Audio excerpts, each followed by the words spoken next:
Senhoras e senhores, muito boa tarde.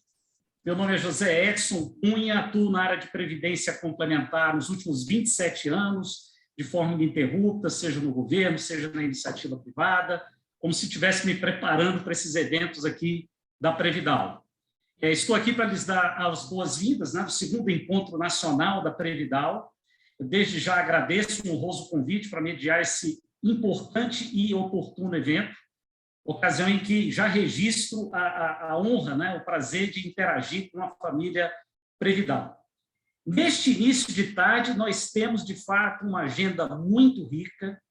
Nós vamos assistir uma apresentação sobre a gestão da Previdal, outra palestra com uma análise do cenário econômico brasileiro e dos resultados dos investimentos da nossa Previdal, culminando com uma palestra do renomado médico geriatra, Dr. Marcos Cabreira.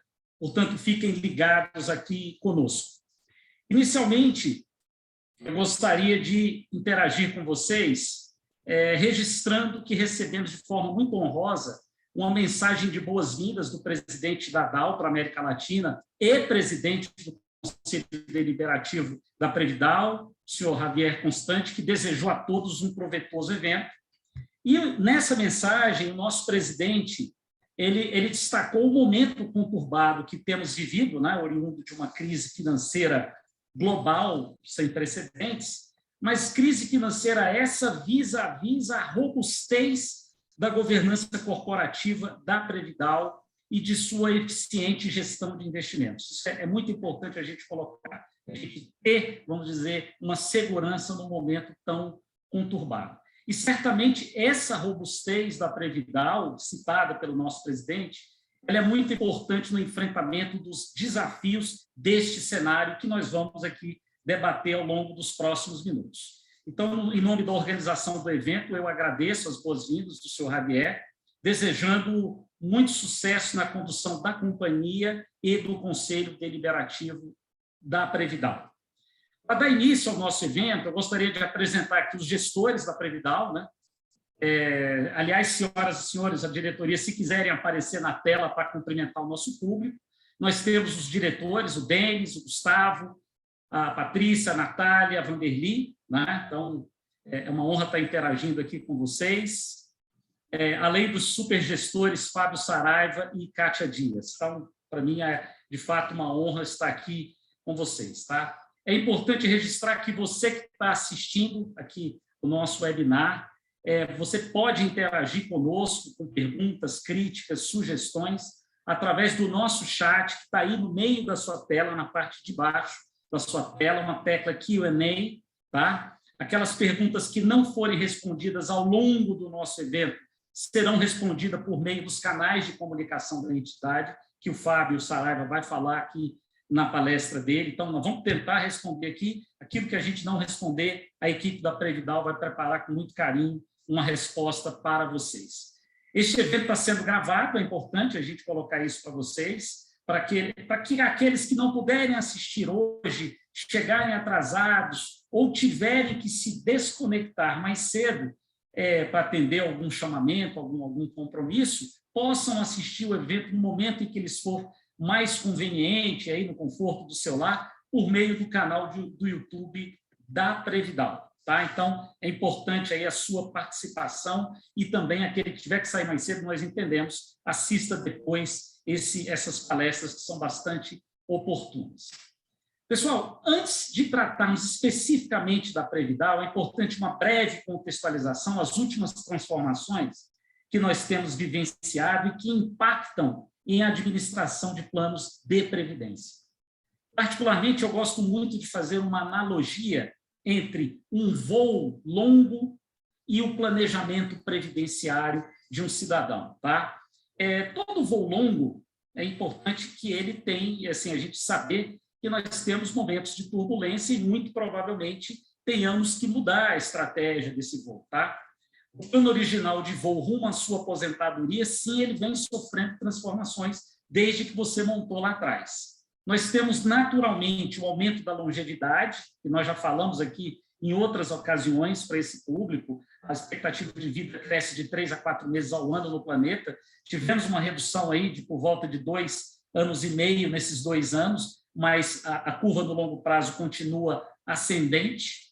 Nós vivemos no nosso Brasil a mais profunda reforma do regime geral de previdência social. Isso tem tudo a ver com a Previdal, porque a Previdal é a previdência complementar a alguma coisa, que é o regime geral de previdência, e essa caixinha, regime geral de previdência, sofreu uma transformação muito abrupta que influencia no valor do seu benefício. Então, a Previdal se tornou ainda mais importante para o seu futuro. Estamos vivendo uma fase de transformação e inclusão digital, uma significativa oscilação nas taxas de juros, que muito melhor vai falar o nosso Natan daqui a pouquinho, uma busca natural por mais riscos, e aí veio a pandemia. Tivemos aí 2020, 2021, voltando para a analogia nossa, é um período de turbulência, uma crise global sem precedentes, como disse o nosso presidente Javier, tá? Então, é uma fase realmente que a gente tem vivido de turbulência no nosso mercado financeiro e de capitais, e precisamos lembrar que ano que vem temos eleições presidenciais, né, pessoal?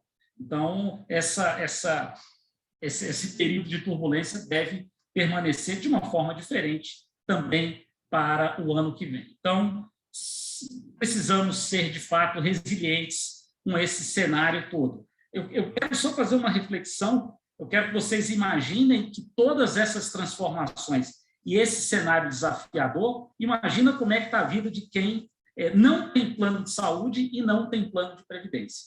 Sim, somos privilegiados. Nesta sala, nesse ambiente Previdal, somos privilegiados. E agora, para nos fazer uma apresentação sobre a gestão da Previdal, tá? E os resultados dela, nós gostaríamos de receber em nossa tela o Dr. Fábio Saraiva, que é gestor da Previdal. Dr. Fábio, seja bem-vindo aí ao nosso evento, o senhor que é um dos nossos anfitriões aqui. Obrigado, José Edson. Bom, boa tarde, obrigado pela parceria de sempre, Edson. Boa tarde a todos, é uma alegria enorme participar desse evento tão importante com todos vocês. Antes de iniciar a minha apresentação, eu gostaria de agradecer o nosso time da diretoria e conselhos, o Conselho Fiscal, o Conselho Deliberativo, pela confiança depositada para a gestão da Previdal. Muita gratidão, fico muito grato por isso. Também não poderia deixar de agradecer a Kátia Dias, né, responsável pela área de comunicação e relacionamento com o participante, que tem feito um trabalho incansável, né, de muita competência e carinho para que a informação chegue até você, participante e assistido. Bom, feito essas considerações, vamos lá para a apresentação. Eu só queria confirmar se vocês estão visualizando a apresentação. Sim. Ok, Edson, obrigado. Bom, falando um pouco aqui, na verdade eu não poderia deixar de falar sobre a proteção de dados, né? Lei Geral de Proteção de Dados. É um trabalho que a Previdal vem fazendo desde o final do ano passado, tá? Fazendo adequação à Lei Geral de Proteção de Dados. Tá? E a gente está fazendo essa adequação e também para os novos processos que a gente vem implementando. A gente tem muito fortemente aqui na nossa estratégia a autonomia que a gente quer dar aos participantes e assistidos, seja numa alteração de beneficiário indicado, seja numa alteração de contribuição, seja num recadastramento, enfim, cada vez mais a gente vem dando esse enfoque aqui de autonomia para os nossos participantes. E com isso a gente não pode esquecer também, né, obviamente, da proteção dos dados, porque dentro do site da Previdal a gente tem praticamente todos os dados, né, dos nossos participantes e assistidos. E também vem de encontro com desbloqueio de acesso ao site da Previdal. Então, dentro do site da Previdal existe já essa segurança que a gente implementou no ano passado, né, de dupla validação, e isso vai em linha muito também com a proteção dos dados. Bom, aqui, beneficiários indicados 100% online, né, também não poderia deixar de comentar e reforçar isso, depois de tantos anos a gente ter tido um procedimento interno através de formulários, através de envio desses documentos, que é extremamente importante para a Previdal, e nós eliminamos isso, né, a dispensa aí de envio do formulário, e você pode fazer tudo via site. Você faz a confirmação também pelo site, você tem uma maior agilidade, maior segurança, você pode fazer a hora que você bem entender, e lembrando que essa atualização desses dados dos beneficiários, ele ocorre 24 horas após a sua solicitação, tá? E o mais recente, agora que nós lançamos, o recadastramento anual de 100% online também. Esse recadastramento, ele era feito de forma impressa, era encaminhado os documentos para os participantes assistidos e vinculados, tá? Somente para eles, os ativos não, para poder fazer o recadastramento, para fazer a atualização de todos os seus dados, tá? Isso para atendimento à legislação e também para a gente manter o seu cadastro atualizado, para que você possa receber as nossas comunicações, tá? Então, foi lançado no dia 16 de novembro agora, e o prazo final é 16 de dezembro. Então, eu convido a todos vocês aí a fazer esse recadastramento anual e também a revisitar os seus beneficiários indicados que estão lá na área do site. Bom, pesquisa de satisfação, aqui é só um reforço, né? É uma resposta, né? Da gestão que é feita pela Previdal. Nós publicamos o resultado dessa pesquisa, que foi efetuado no final do ano passado, nós publicamos no começo desse ano, no primeiro quarto desse ano, e aí nós fizemos um compilado e trouxemos aqui, né, as notas médias de confiança que vocês nos dão, né, aqui para a diretoria, para as empresas patrocinadoras do grupo, né, em receber o benefício no futuro, né? Então vocês depositam muita ficha, muita confiança aí na Previdal para isso, né, para poder receber o seu benefício no futuro, investir na Previdal, e aqui a gente trouxe também a confiança geral. Só lembrando que essas notas, uma nota com uma escala de 0 a 10, né? Então na confiança geral a gente está com 8,9.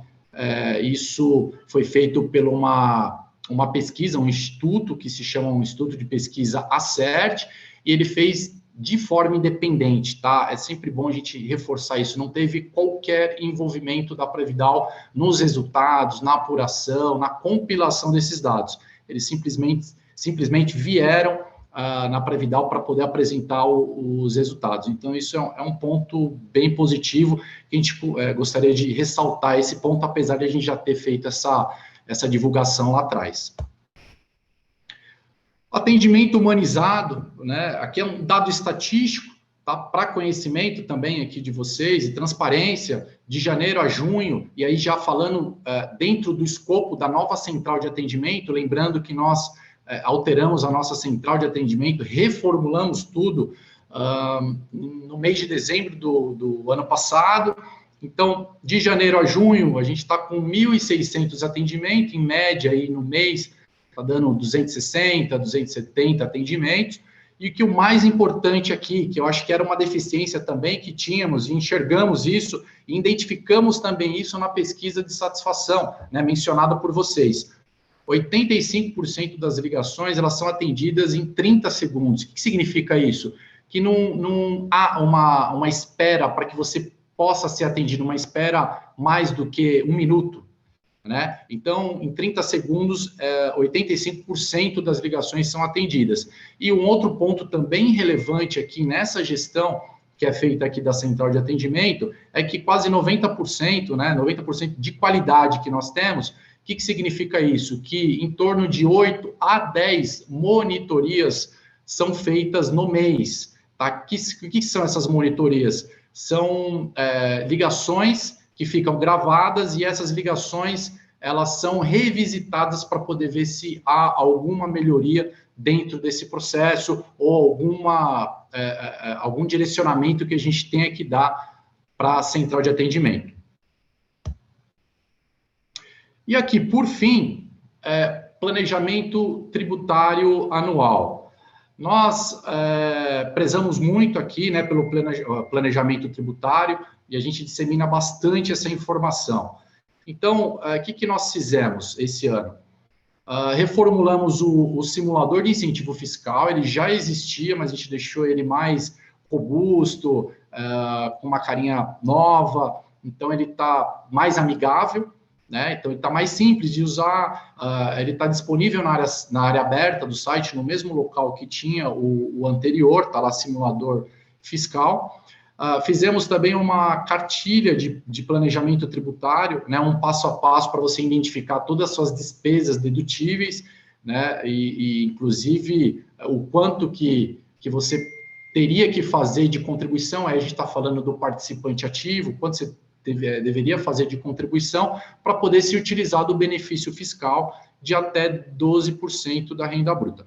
E um vídeo explicativo, né? Um vídeo explicativo onde ele tem dois pilares ali, duas segregações dentro desse vídeo. Um fala sobre as regras do regime progressivo e regressivo, ele é muito didático, eu recomendo aí que vocês consultem esse vídeo, ele está dentro do nosso site, em vídeos Pré-Vidal Educa, aspectos tributários, tem esse vídeo lá. E o outro pilar, ele fala especificamente da dedução de 12% do rendimento bruto, né? O quanto como que você pode se utilizar desse incentivo fiscal que o governo dá, tá? Bom, era isso que eu tinha que passar aqui para vocês, esse era meu compromisso, né? Foi um pincelado aí de alguns temas importantes que nós julgamos aqui necessário compartilhar com vocês. Então, obrigado a todos. Agora eu passo a palavra aqui para o mediador José Edson. Muito obrigado. Obrigado, Fábio. Obrigado. Excelente objetivo a sua apresentação. Eu queria só colocar para o público, chamar a atenção para dois pontos que foram colocados. Quando o Fábio colocou a questão do recadastramento online. Isso vai ao encontro do perfil da nova geração. Essa nova geração quer protagonismo, essa nova geração quer autonomia, e o recadastramento online ele vai ao encontro desse protagonismo e dessa autonomia. Então, a gente vê aí a modernização como uma das preocupações da Previdal. Segundo ponto que eu acho importante enfatizar, senhoras e senhores, é a questão do atendimento humanizado. A gente participa de inúmeros planejamentos estratégicos de entidades de previdência. Existe uma natural corrida à automação, à robotização, e um alerta que a gente faz por mais que você automatize seus processos de trabalho, não perca o atendimento humanizado. Isso faz a diferença. O nosso participante, o nosso assistido, que é o aposentado, e o pensionista, que contribuíram 30, 35, 40 anos para o plano de previdência, ele quer ser bem atendido, ele merece ser bem atendido, ele é nosso principal cliente. Então, parabéns aí, Fábio, pela sua apresentação. Na sequência, a gente chama para falar do cenário econômico do portfólio de investimentos da Previdal, nosso consultor de investimentos, sou Natan Batista. Natan, seja muito bem-vindo aqui ao nosso evento, sinta-se à vontade aí para desfilar suas teses aqui na sua palestra. Boa tarde, José Edson, boa tarde a todos, né? Obrigado pela gentileza do convite, né? Por estar aqui para poder falar um pouco, né, a respeito aí, da gestão da Previdal. Então, eu vou começar disponibilizando a minha tela. Só pediria um ok para saber se está sendo projetada. Acho que sim, né? Sim, sim, Natan. Tá bom. Ok. Então, assim, senhores, eu começo mostrando o seguinte, né? Vamos fazer uma breve recapitulação do que é esse histórico de juros, né, no Brasil, tá? Então, assim, a gente vem aí, se a gente voltasse os últimos aí 20 anos, a gente teria voltar lá para quase o período de estabilização, né, da inflação, né? Período do Plano Real, né? O que a gente vai acabar vendo nesses últimos 25 anos aí, 25, 26 anos? A gente vai acabar vendo que, sim, tínhamos, né, um histórico, né, de juros muito alto, né? Esse histórico de juros muito alto, ele devia-se, né, a um desequilíbrio, que era o desequilíbrio inflacionário, né? Vocês vão lembrar que o que estabilizou a moeda, né, essa inflação, né, foi o Plano Real, né? E aí, a partir daí, né, assim, o Plano Real ele foi muito ancorado, né, em juros altos, né? Então a política monetária foi muito atuante, né? A política fiscal menos, né, que é o equilíbrio fiscal, mas sim muito mais o equilíbrio ali monetário, né? Você tinha um câmbio fixo, enfim, tinha juros altos, né? E esses juros altos, né, que advém desse período, né, pós Plano Real, de estabilização da inflação alta, fez com que na gestão FHC a gente tivesse, né, em média, né, média simples, aí, um juro real médio de 18% ao ano. Né, um juro incrivelmente alto. Então, imagina 18% ao ano, né, todos os anos, juro real, já excluída a inflação, né, era um juro, vamos dizer assim, que era quase que impossível, né, você lutar contra, né, seja atividade produtiva, né, e, por outro lado, os carregadores, né, de juros, né, os rentistas, né, tinham aí um grande benefício de carregar a 18%, né, passava a comprar uma Selic, né, e a Selic menos a inflação era 18% ao ano, tá? Então, isso veio logo um período de estabilização, né, desse período de inflação alta, né, na administração Fernando Henrique. A administração que sucedeu ali, a administração Lula, ela teve ali um juro mais ou menos na faixa de 9% ao ano, né, quase 10%, uns períodos até um pouquinho mais, tá? E foi um período em que houve no mundo uma grande expansão, né? O crescimento da China muito forte nesse período, né? Foi o boom das commodities, né? O preço das commodities muito alto, né? E naquele momento, assim, da gestão do governo Lula de 2003 a 10, o que se fez foi algumas pequenas reformas microeconômicas, nada de reformas estruturantes, né? De cunho macroeconômico, né? Algumas coisas mais pontuais. Era um momento de expansão, né, do mundo, né, o mundo crescia forte por conta ali da expansão da Ásia, né? Era bom para as commodities, o Brasil como exportador de commodities surfou muito bem essa onda, então tinha um crescimento de receitas, né, muito vigoroso, né? E tanto que em abril de 2008 o país chegou a ganhar o status de investment grade, né? Então era uma coisa assim muito inédita, né, na história do país, tá? Bem, sucedido que foi pela sua candidata ali, né, a Dilma, né? Então, o que a gente acabou vendo naquele período, né? A Dilma adotou uma política, né, chamada de nova matriz econômica, né? Que era muito ancorada, né, na expansão do crédito, né? Era muito ancorada, assim, em usar os veículos oficiais de crédito, né, os bancos, né, para fomentar, né, uma inundação de crédito, né? Então, seja para pessoas físicas, seja para empresas, né? Tá a BNDES emprestando muito, Caixa, Banco do Brasil, né? E essa política ancorada, né, em expansão de crédito se mostrou inflacionária, tá? Tanto que ela foi substituída ali pelo Temer, né? E o Temer impôs o quê? Né? Foi talvez a primeira ferramenta de cunho fiscal, né, na história que nós estamos passando aqui rapidamente, tá? Que foi o teto de gastos. Então, o teto de gastos nasce lá nos idos de 2016, né? Por quê? Porque a gente estava com um desequilíbrio fiscal muito grande, né? As administrações anteriores, como nós vemos, elas não tiveram uma preocupação, né, com esse tema fiscal, então teve que se impor, né? Teve que se impor uma condição de contorno, né, a ser obedecida, que essa condição era o teto de gastos, tá? Muito bem, o Temer acaba, né, o mandato, né, é eleito a administração do governo Bolsonaro, e aí, assim, ela atua no primeiro ano no sentido de fazer uma reforma estrutural significativa que já vinha sendo discutida, né, desde a época do governo da gestão FHC, né, que era a reforma da Previdência. Muito bem, ela é aprovada, aquela previdência de quase 1 trilhão, né, aproximadamente, tá?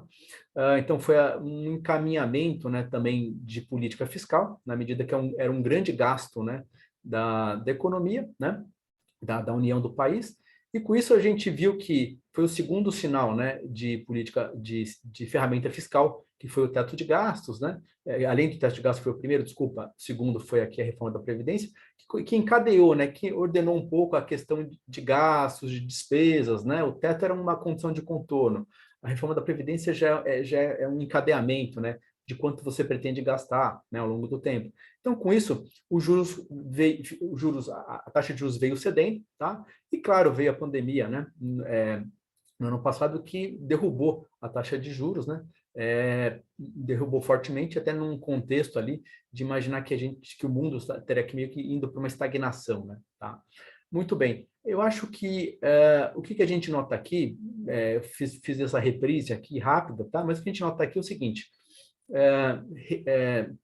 fundos de pensão, seguradoras, rentistas acumularam juros a 18% ao ano no governo FHC, depois para 9%, depois para 5%, e mais recentemente isso está em 0,5% real, tá?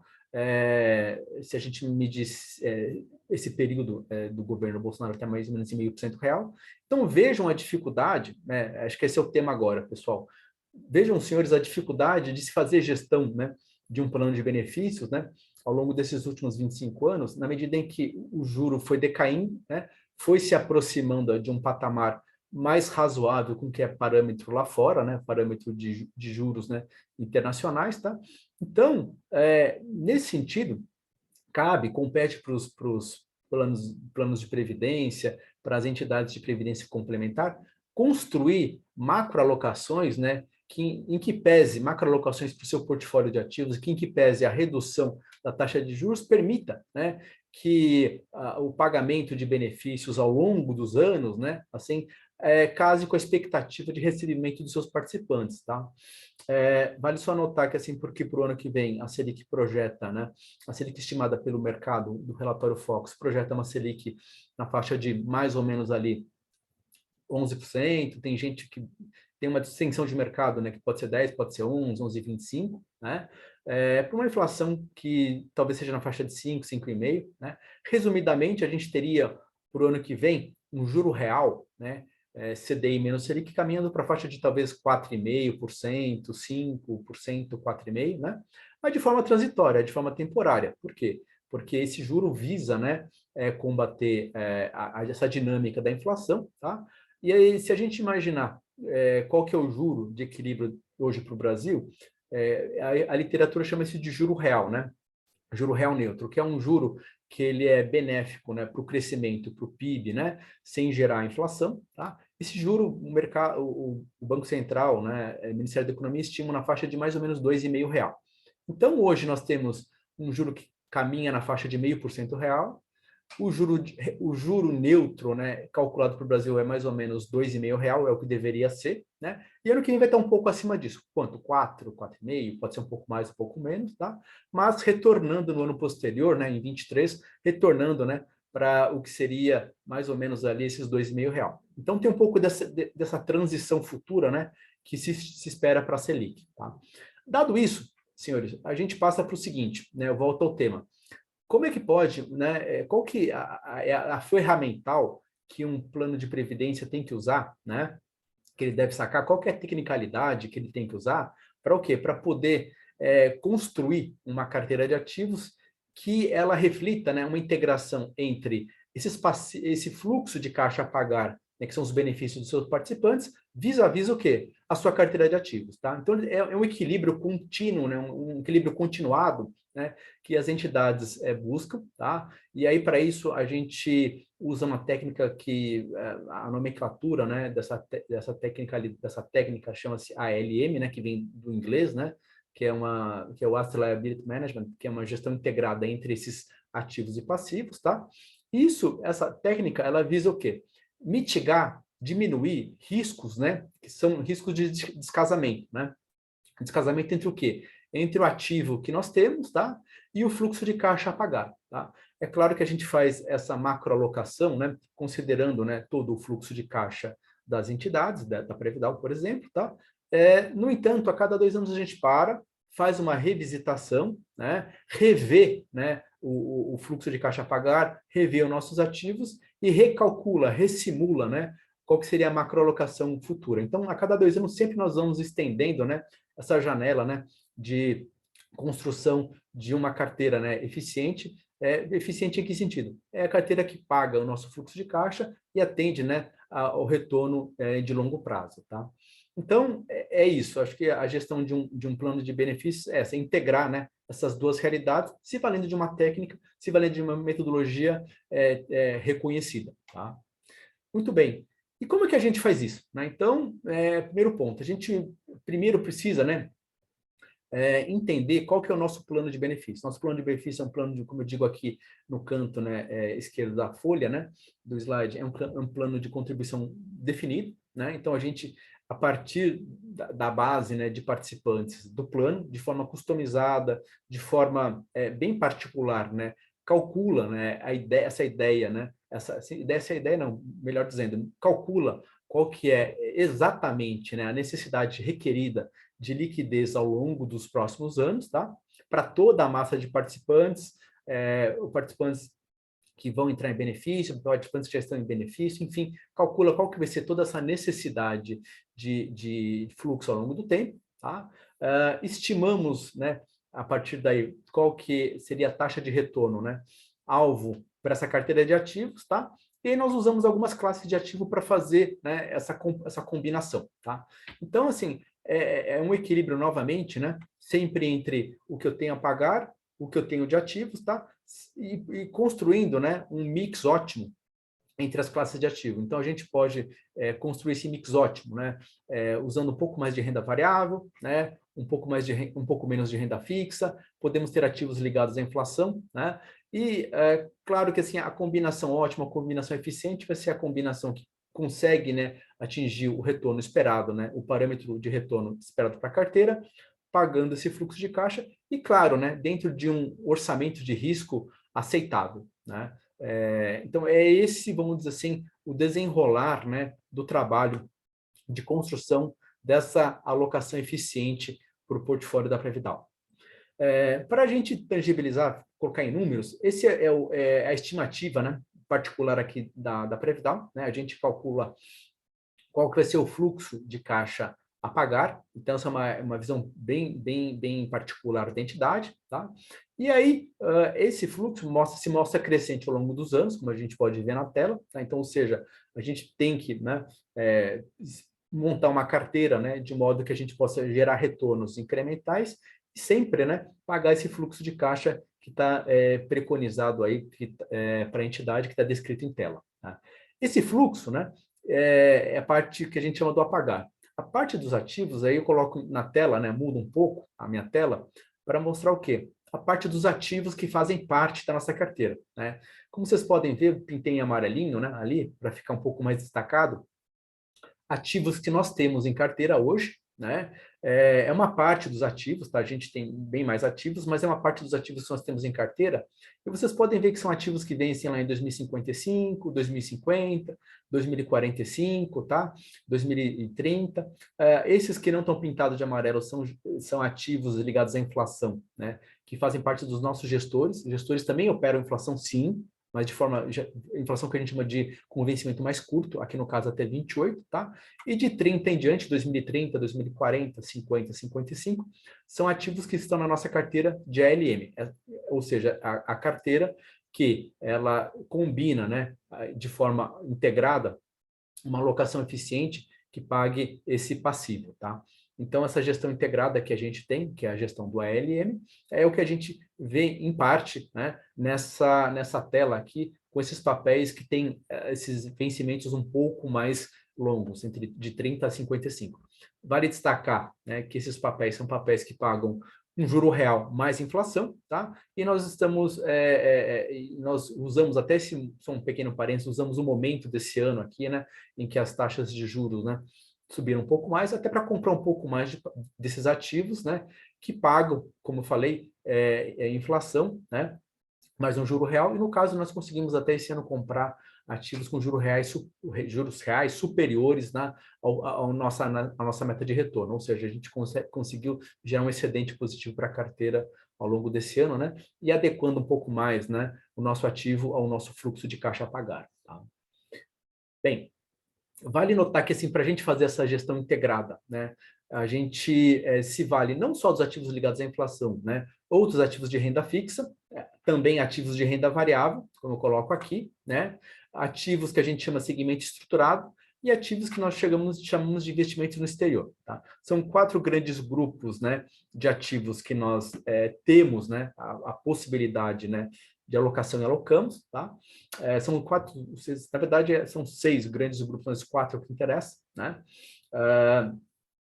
Porque aqui na renda fixa, vocês podem ver que hoje a nossa alocação é de 70%, né? Nós temos aí uma banda, né, de variação máxima e mínima. O estudo de LM nos dá isso, nessa banda de variação, é onde a gente tenta oportunizar movimentos, como eu falei para os senhores agora, né? Esse ano nós conseguimos comprar um pouco mais de ativos ligados à inflação, então a gente subiu um pouco mais essa banda, né, de renda fixa, né? Renda variável, nós usamos hoje 7,5% do nosso portfólio alocado em renda variável, né? Temos uma banda aqui de 0 a 20, né? Os fundos multimercados estruturados, nós poderíamos ter de 0 a 15, né? Hoje temos 6% alocados em multimercados estruturados. E investimento exterior, né? A resolução nos dá limite de 0 a 10. Hoje, a nossa carteira se valorizou e passivamente nós superamos o limite de 10. Eu digo passivamente porque nós tínhamos, né, sempre cumprindo o regulatório, nós estávamos com 9% de alocação no segmento exterior, mas dada a forte depreciação do real, né, o dólar se valorizou frente ao real, se apreciou, né, e mais a apreciação, né, a valorização do próprio índice lá fora, né, a combinação dessas duas valorizações fez com que a nossa carteira, né, ela pulasse de 9 para 15, né, passivamente. Não foi nenhum movimento de colocar dinheiro, mas foi uma valorização, tá? Também, de novo, aí são alocações derivadas do estudo de ALM. Tá? Então, essa é um pouco da visão um pouco mais ampla, né, dos 4 grandes segmentos de alocação que nós temos no ALM, tá? E como a gente está usando cada um dos limites regulatórios. Muito bem. Aqui, para complementar essa visão de portfólio, eu trago para vocês uma visão da diversificação que existe, né, dentro da carteira pré-vidal.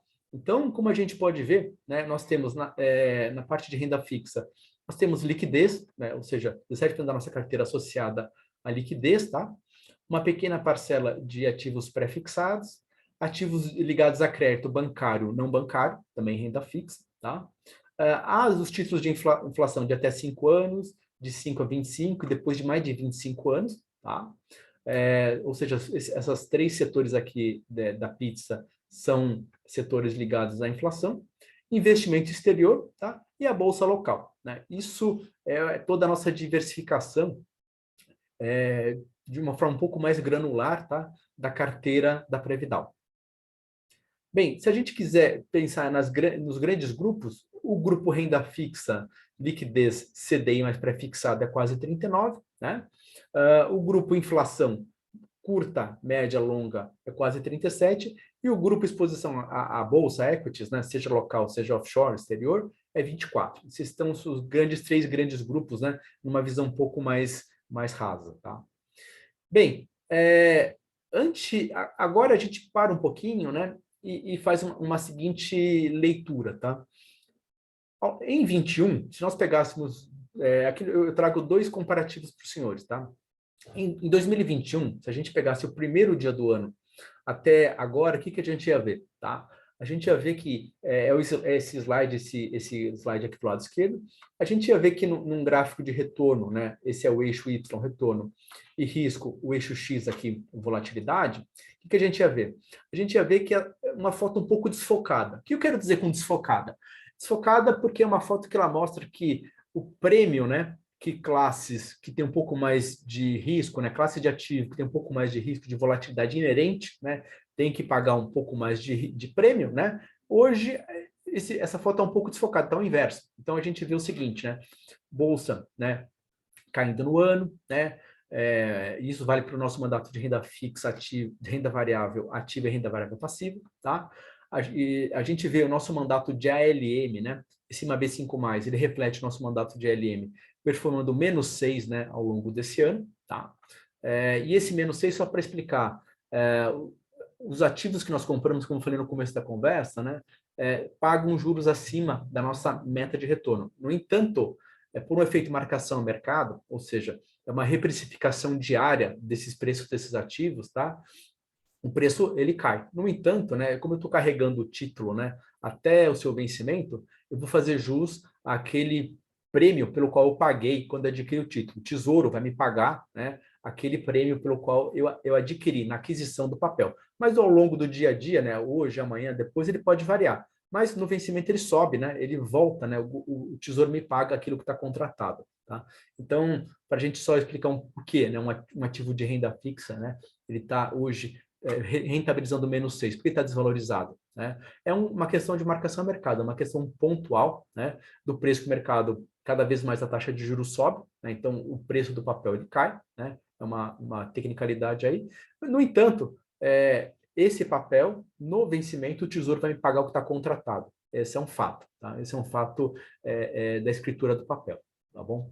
Então, o IMAB5 hoje está performando negativo, o IFMM, que são o nosso mandato de multimercado, ele está um pouquinho abaixo do CDI, nosso mandato de crédito ele ganha do CDI, tá? E o dólar, né, nesse ano de forte depreciação do real, né, o dólar está positivo em mais 4, tá? Isso funciona como um hedge, né, como uma atenuação desse risco que a gente tem, seja dos ativos locais, tá? Seja a bolsa, seja juros longos, que é o nosso mandato LM, tá? Mas essa é uma foto que é uma foto que ela mostra essa imagem um pouco desfocada, tá?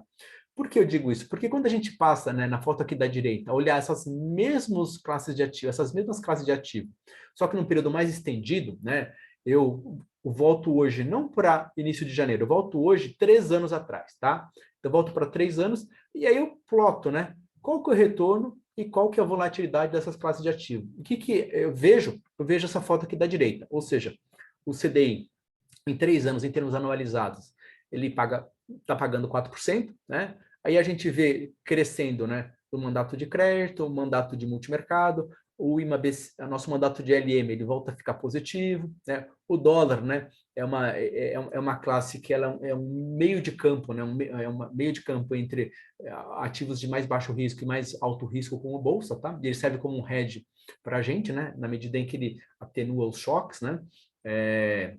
Os choques por um pouco mais de aversão a risco, tá? Então, a foto da direita é uma foto mais de longo prazo, tá? É uma foto onde a gente estende um pouco mais a série histórica, e se eu voltasse para 5 anos, enfim, essa foto mantém essa consistência. Então, quero dizer o seguinte, a gente vê aqui, né, nessa foto aqui da esquerda, essa que eu brinquei, a foto um pouco mais desfocada, tá? É uma foto que mostra para a gente as classes não pagando o prêmio, né, em que historicamente elas pagam, tá? No entanto, a gente estendendo a foto, né, indo para um médio prazo, um longo prazo, 3 e 5 anos, tá? Dá para a gente perceber, né, que as classes voltam a exibir o retorno, né, que está associado a cada uma delas. Bolsa, um pouco mais de retorno, né, um pouco mais de volatilidade, e uma B5+, também um pouco mais de retorno aqui na faixa de 14%, né? E os títulos aqui de renda fixa também. E o CDI um pouco mais aqui embaixo, tá? Então, é só para a gente cotejar lado a lado, curtíssimo prazo com médio, longo prazo, tá? Então, tem uma disturbância, tem um pouco aí de uma foto um pouco mais manchada, né? No entanto, o longo prazo revela para a gente, né, que as classes ali, elas se mostram mais alinhadas em termos de retorno ponderado por risco. Tá? Bem, aí nesse sentido, né, a gente começou a falar no começo da nossa conversa um pouco acerca desse histórico, né, de juros altos que a gente viveu nos últimos 25 anos, como ele foi decaindo ao longo do tempo, como o teto de gastos foi ali, na época do governo Temer, foi um limitador, né, uma ferramenta, né, uma primeira ferramenta de política fiscal, como a reforma da Previdência no primeiro ano do governo Bolsonaro foi uma segunda ferramenta de equilíbrio fiscal também, tá? E agora a pergunta, assim, como que a macroalocação dos planos de benefício, elas reagem nesse cenário de juros que a gente está vendo? Então, para contextualizar, né, para robustecer um pouco da nossa visão, a gente traz aqui um compilado, né, pegando ali as 119 fundos de pensão similares à DAO que a gente trabalha, né, para mostrar o quê? Como que essa indústria se moveu. Então, essas 119 entidades, né, fundos de pensão, totalizam 266 bilhões de reais. Mas como é que está a evolução, né, dessas entidades? Então, a gente colocou nessa tela, né, um pouco da leitura de como a linha azul, né, são os planos CDs dessa amostragem, né, e verdinho aqui a Previdal. Então, vocês veem que dos últimos 3 anos e meio, quase 4 anos para agora, né, a renda fixa veio perdendo espaço nos portfólios, né, dos planos, né, de previdência, tá? A renda variável veio crescendo, né? No caso, a DAO, dá para a gente ver que até a renda variável cresceu um pouco menos, né, do que a amostragem do que seus pares, né? Seus pares têm mais bolsa, né? Quase 15%, né? A DAO tem metade, tem 8%, né? Em termos de veículos estruturados multimercados, a gente está mais ou menos em linha com a amostragem, um pouquinho mais abaixo, mas quase em linha. E exterior é o nosso grande diferencial, né? Como eu falei para os senhores ali no começo, né? O fato de a gente ter se beneficiado de uma forte depreciação, né, do dólar, né, mais uma valorização do ativo base lá fora, fez com que a gente tivesse hoje 15, pouco, quase 16% alocado em exterior, enquanto as entidades têm apenas 6%. E aí vale só um registro, um destaque, é que essa classe exterior, né, é uma classe que seja pela posição que ela tem de câmbio, seja a posição de exterior, ela se mostrou como tem se mostrado, né, com uma grande diversificação para a carteira, na medida que ela permite, né, que a gente atenue, né, o risco, né, de bolsa, o risco dos juros longos, tá? Então é quase que comprar um almoço grátis, não existe almoço grátis, né? Todo mundo sabe disso, mas é quase que um almoço grátis essa diversificação gerada, né, pela classe exterior, tá? Bem, então, como eu falei para os senhores, os grandes movimentos foi reduzir renda fixa, aumentar a bolsa, né, multimercado, e o exterior com esse benefício, né, de atenuar esse risco direcional, tá? Aí a gente já caminha para a performance, né? Vocês podem ver aqui dos grandes grupos de performance, né? A parte do exterior, né? Ela, nos últimos anos, né, 36 meses, ela rodou quase 90%. A gente teve um desempenho superior ao benchmark no estruturado, renda variável igual o benchmark, renda fixa um pouco abaixo, mandato LM, por conta desse ano um pouco mais avesso, a gente fica um pouco a dever em relação ao benchmark, e no período a gente está rodando ali na faixa de 32%, né, nesses últimos 36 meses, tá? Para um benchmark que seria perto de 34%. Tá? E, assim, acho que já para caminhar para o meu final, para o meu encerramento, eu mostro aqui o quê, né? A gente compilou de 2010 a 2021, né, nos últimos 11 anos praticamente aí, né? Tá? Todos os retornos de janelas de 12 meses da Previdal, todos, né? Então, eu volto hoje de setembro de 21, volto 12 meses. Agosto de 21, volto 12 meses, né? E assim por diante, julho de 21, 12 meses, até ter uma amostra de pontos de 12 meses. O que a gente tem aqui de leitura? A leitura é o retorno mediano da Previdal nesse período é esse 11,5%, o mediano, tá? Hoje, se a gente voltasse, setembro, voltasse 12 meses, nosso retorno é de 6,4%. Estamos abaixo da mediana? Sim, tá? Que é 11,5%. No entanto, vale notar o seguinte, que o pior momento, a pior janela móvel, né, de 12 meses de retorno, né, foi o período que foi de fevereiro de 13 a janeiro de 14, onde a carteira rodou menos 5,3 nesse período, né? Ano de 13 foi um ano de aumento de juros americano, né? Todas as taxas de juros do mundo inteiro foram reprecificadas, tá? E naquele ano de 2013, né, a performance de todas as entidades, ou boa grande parte delas foi negativa, tá?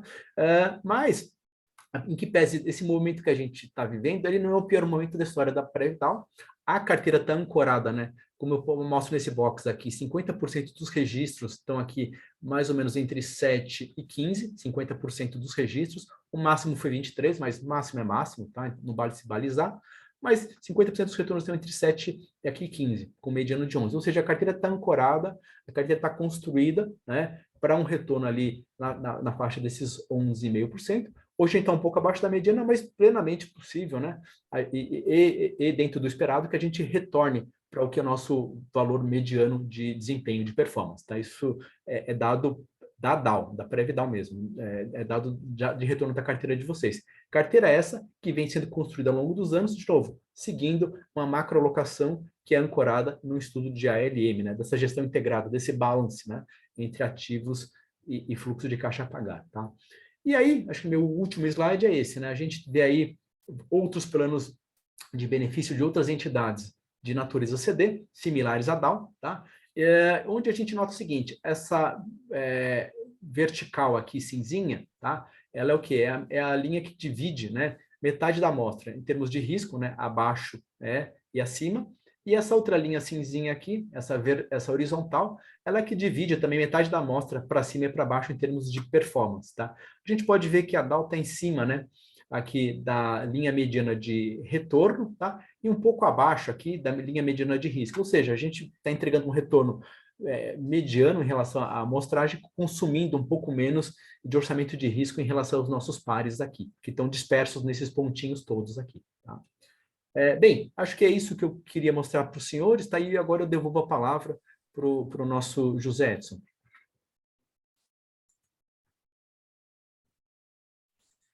muito obrigado, excelente público. A tecnicidade, como são geridos os recursos da Previdal, e a vocação previdenciária, né? A vocação de longo prazo que a gente tem. Nós não estamos brigando por rentabilidade diárias, nós estamos brigando por uma entrega no longo prazo. O plano de saúde será mais caro e na velhice a gente tem que cuidar, a gente tem muitas vezes que puxar cuidador, o nosso gasto com medicamento aumenta. Então, sim, é muito importante exaltar essa vocação previdenciária do nosso recurso. Então, obrigado, Natan. Ele volta no final para a pergunta para ele.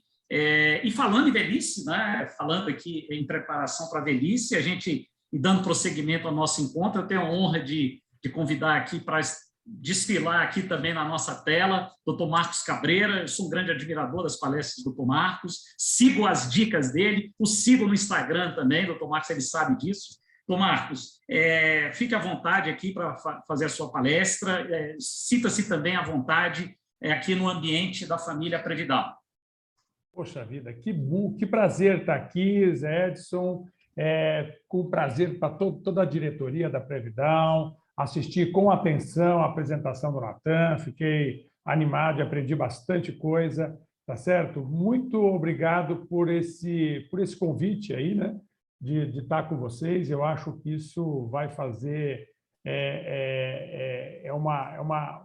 uma diferença muito grande na minha vida, estar dividindo com vocês esse momento. Então, eu queria agradecer demais, tá certo? A essa confiança no meu trabalho. Então, assim, gente, eu sou Marcos Cabreira, eu sou médico geriatra, tá certo? Sou professor há quase 30 anos na Universidade Estadual de Londrina, aqui no Paraná, né? Trabalho, então, dando aula, trabalho fazendo pesquisa e trabalho no consultório. E me atrevo sempre a mostrar um pouco desse conhecimento que a ciência tem, que a ciência faz aí, que a gente faz com vários estudos, né, para tentar traduzir para o dia a dia das pessoas, tá certo? E eu fiquei extremamente contente quando, ao ser convidado para falar nesse webinar da Previdal, eu vi que o tema era equilíbrio emocional como fator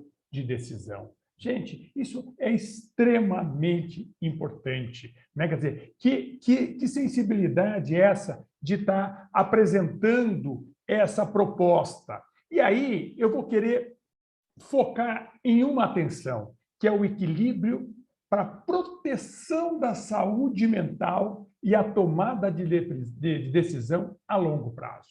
Vocês viram que eu estou colocando aqui dois conceitos muito importantes, que é a saúde mental, como é importante que essa saúde mental esteja realmente organizada, tá certo? E a longo prazo.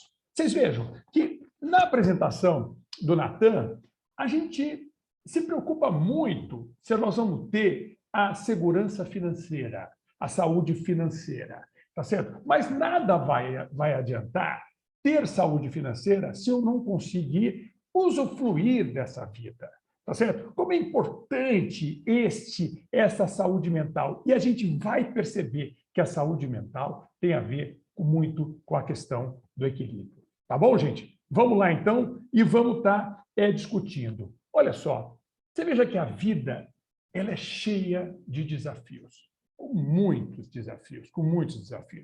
E a cada desafio, gente, o que a gente faz? A cada desafio, a gente carrega mais peso. Mas a gente aceita o desafio. Mas a gente carrega mais peso. As nossas pernas ficam com mais dificuldade, tá certo? Mas eu sou forte, eu aguento. Eu escutei o Natan falando em resiliência. Essa é uma virtude muito importante, tá certo? Então, você veja, que desafios são esses? Por exemplo, o desafio de ter uma família, né? Todos nós aqui sabemos disso. O desafio de ter condição financeira, e vocês viram a nossa preocupação, por isso que nós estamos na Previdal, por isso que nós terceirizamos esse cuidado, por isso que nós confiamos nesse jeito criterioso de definir a nossa saúde financeira. mas também, ainda como desafio, a nossa saúde. Quer dizer, é importante, muitas vezes a gente é lembrado que a gente tem que se preocupar com a saúde, a gente é lembrado simplesmente quando a gente perde, quando a gente encontra a doença, mas isso é um desafio. Nós temos os nossos sonhos também, gente, nós não temos só que resolver problemas, nós temos sonhos, nós temos expectativas. A gente quis muito isso, trabalhar, guardar, se organizar, tá certo? E para que a gente tenha realmente uma vida legal, nós temos as nossas preocupações. Quem de nós aqui não se preocupa com os filhos? Quem de nós aqui não se preocupa até com os netos? Quem de nós aqui não se preocupa com os irmãos? Veja que quantas preocupações a gente tem, e a gente tem uma baita de uma preocupação com o futuro. Vocês vejam que o que nos identifica nessa grande rede de pessoas interessadas aqui com a questão da Previdência é a preocupação com o futuro, porque tem um monte de outras pessoas que não fizeram essas opções e que o futuro ele vai ser surpreendido, mas nós não, nós nos preocupamos com o futuro. E eu vou dizer para vocês, a gente se preocupa também com uma coisa que é recente e que mudou muito a nossa vida, que é a própria pandemia. Vocês vejam, gente, que as nossas costas e as nossas pernas sofrem demais com todos esses desafios que a gente coloca nas nossas costas. Um pouco nós que colocamos, outros a própria sociedade que coloca, outros o próprio modismo que coloca, mas nós somos reféns mesmo desses grandes desafios. E aí eu digo para você que, apesar de tudo, a gente não pode ficar abatido. Foi essa informação que a gente sentiu nessa fala do Natan. Olha, espera um pouquinho, somos resilientes. A gente leva, mas a longo prazo a gente percebe que isso fica equilibrado. É isso, gente. Quando a gente vai estudar a natureza, a gente vê que esses desafios todos não nos amolecem as nossas pernas. O que nós temos que buscar é isso, é segurar tudo isso com disposição, com o corpo erecto e ainda com um sorriso no rosto. É isso que nós vamos ter que conseguir. E é este o grande desafio. E aí, gente, para a gente sair de uma situação como essa, de pernas dobradas e rosto cansado, para pernas erectas e rosto tranquilo, a gente tem que buscar a saúde. A saúde, ela entra nessa história. Ela entra muito bem nessa história, porque é com essa saúde que a gente vai conseguir isso. Mas de qual saúde nós estamos falando? De qual saúde? Nós temos a saúde física, todo mundo aqui conhece, aquela que faz a gente tomar remédio, aquela que faz controlar a pressão, controlar o diabetes, controlar o colesterol, aquela que faz com que a gente tenha o joelho bom, aquela que faz com que tenha o coração bom, aquela que faz com que tenha uma memória boa, tá certo? Mas não é só essa saúde que a gente tem que buscar. Vocês vejam que a Previdal já estava preocupado com uma outra saúde, que é a saúde emocional, a capacidade emocional, fazendo uma dobradinha com a saúde física para que a gente tenha as melhores opções, porque nada vai adiantar ter uma pressão boa, ter um diabetes controlado, ter um joelho bom, e se a gente é chato para caramba, se a gente é desanimado, se a gente é desmotivado, se a gente é rancoroso. Então, a saúde emocional é extremamente importante, meus amigos. E nada disso vai ser suficiente se eu não tiver uma outra, que é a saúde financeira. É essa que a gente conseguiu com a nossa opção pragmática, tá certo? Nós conseguimos terceirizar esse cuidado. A Previdal está cuidando disso. Agora, nós temos que ter o equilíbrio. É uma outra palavra também que foi colocada para esse webinar. Equilíbrio. Agora, eu digo para vocês, vamos fazer uma meia-culpa nossa aqui. Você acha que a gente não tem uma certa hipertrofia da questão da saúde financeira? Você não acha que a gente, em algum momento, deixa de lado a saúde física, deixa de lado a saúde emocional, buscando uma saúde financeira que muitas vezes tem como metas coisas que não necessariamente transformam a nossa vida? Então, você veja que o grande valor da saúde financeira é a segurança, é equilíbrio, tá certo, gente? Então, vamos trabalhar com essa possibilidade. E a pergunta que a gente faz é o seguinte, espera aí, como que a medicina pode ajudar a gente a buscar esse equilíbrio na saúde financeira, das três saúdes? Quem é que vai ser o grande gestor dessas três saúdes? Quem é que na medicina vai fazer isso? Qual é o tipo de médico? Qual é o tipo de psicólogo? Quem é essa figura, esse mágico que vai dar para mim tudo isso? Sabe quem é o grande gestor disso, gente? Sabe quem é? A gente mesmo.